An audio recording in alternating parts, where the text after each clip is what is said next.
नमस्कार। आज हम एक दिलचस्प विषय पर बात कर रहे हैं, ऊंचाई पाने के लिए हल्का होना। और इसके लिए हमने प्रेरणा ली है अशोक कुमार गुप्ता के लेख भार हल्का करें ऊंचाई पाएं से। तो आज हम इसी में गहराई से उतरेंगे, समझने की कोशिश करेंगे कि ये भावनात्मक और मानसिक बोझ कम करके हम अपने लक्ष्य कैसे पा सकते हैं। जी। शुरुआत करते हैं गुप्ता जी की एक बड़े ही सटीक उदाहरण से। वो बात करते हैं अंतरिक्ष में जाते रॉकेट की। जैसे वो ऊपर जाने के लिए अपने कुछ हिस्से, कुछ वजन छोड़ता जाता है। क्या ये हमारे जीवन पर भी लागू होता है कुछ इस तरह से? बिल्कुल बिल्कुल। और ये तुलना ना बहुत खूब बैठती है। ये सीधे तौर पर जुड़ती है हमारे भावनात्मक बोझ से। मतलब वो पुरानी बातें, कड़वी यादें, असफलताएं। हाँ। लेकिन यहाँ एक बारीक बात है। रॉकेट सिर्फ वो भार छोड़ता है जो अनावश्यक है, अपने जरूरी हिस्से नहीं छोड़ता वो। सही बात है। तो शायद जीवन में भी ये पहचानना जरूरी है कि कौन सा बोझ वाकई रुकावट है और क्या हमारी बुनियाद का हिस्सा है जिसे संभालना है। ये वो वजन है जिसे Gupta ji emotional baggage, mental baggage कहते हैं, जो हमें एक तरह से जमीन से बांधे रखता है। ये पहचानना कि कौन सा बोझ गैर जरूरी है, ये अपने आप में एक चुनौती हो सकती है ना। गुप्ता जी आगे ये भी कहते हैं कि जीवन में आगे बढ़ने के लिए नज़रअंदाज करना, इग्नोर करना सीखना भी ज़रूरी है।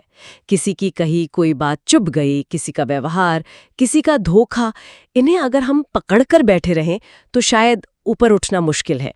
सुनने में तो ये काफ़ी सीधा लगता है, पर अमल में क्या ये उतना आसान है? नहीं, आसान तो बिल्कुल नहीं है। और यहीं पर वो मनोवैज्ञानिक पहलू आता है जिसकी आप बात कर रही हैं। बात सिर्फ नजरअंदाज करने की नहीं है, बल्कि मन में जगह बनाने की है। जैसे गुप्ता जी ने लिखा है, वो अलमारी वाला उदाहरण बड़ा अच्छा है। हाँ। जगह ही नहीं बचेगी। एग्जैक्टली। जगह ही नहीं तो उस बोझ को छोड़ने से ही एक तरह से नई संभावनाओं के दरवाजे खुलते हैं। तो मतलब सार यही निकलता है, निचोड़ यही है कि सफलता और ऊंचाई पाने के लिए, चाहे वो करियर में हो, पर्सनल लाइफ में हो, अंदर से हल्का होना पहली शर्त है। ये बोझ किसी भी तरह का हो सकता है, पुरानी यादों का जैसा आपने कहा, या शायद भविष्य के डर का भी हो सकता है, या बस नेगेटिव सोच का। हाँ, और इनको छोड़ने का एक सचेत, एक कॉन्शियस निर्णय वो लेना पड़ेगा। और इसमें गुप्ता जी की जो सीधी सलाह है वो बहुत प्रैक्टिकल है। माफ करें, भूलें, आगे बढ़ें। और एक बात उन्होंने और कही जो महत्वपूर्ण है कि अगर किसी के लिए मन में कृतज्ञता है, ग्रैटिट्यूड है, या प्रेम है, तो उसे व्यक्त करने में देर ना करें। हम अक्सर सोचते रह जाते हैं कि सही समय आएगा, कभी कहेंगे, पर वो सही समय शायद अभी है। इन अच्छी भावनाओं को भी दबाकर रखना, वो भी एक तरह का बोझ ही बन जाता है। ये भी एक बोझ है, सही कहा। अच्छा, एक और बात थी उनके लेख में जिसने मुझे काफी सोचने पर मजबूर किया।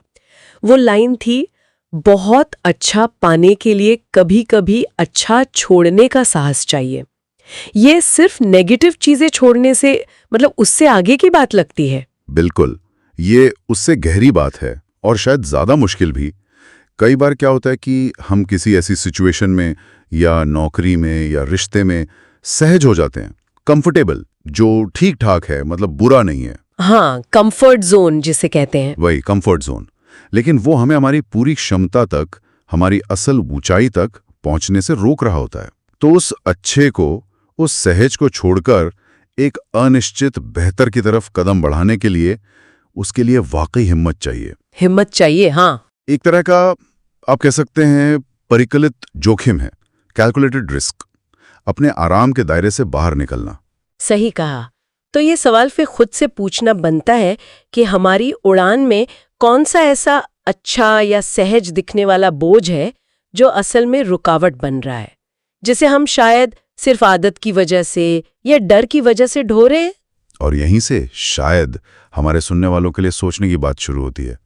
क्या हम ईमानदारी से, मतलब पूरी ईमानदारी से खुद से पूछ सकते हैं कि वो कौन सा खास बोझ है, चाहे वो कोई पुरानी टीस हो, कोई डर हो, कोई अधूरी बात हो, या कोई ऐसी स्थिति जो आरामदायक तो है पर हमें सीमित कर रही है, जिसे आज अभी छोड़ने की जरूरत है।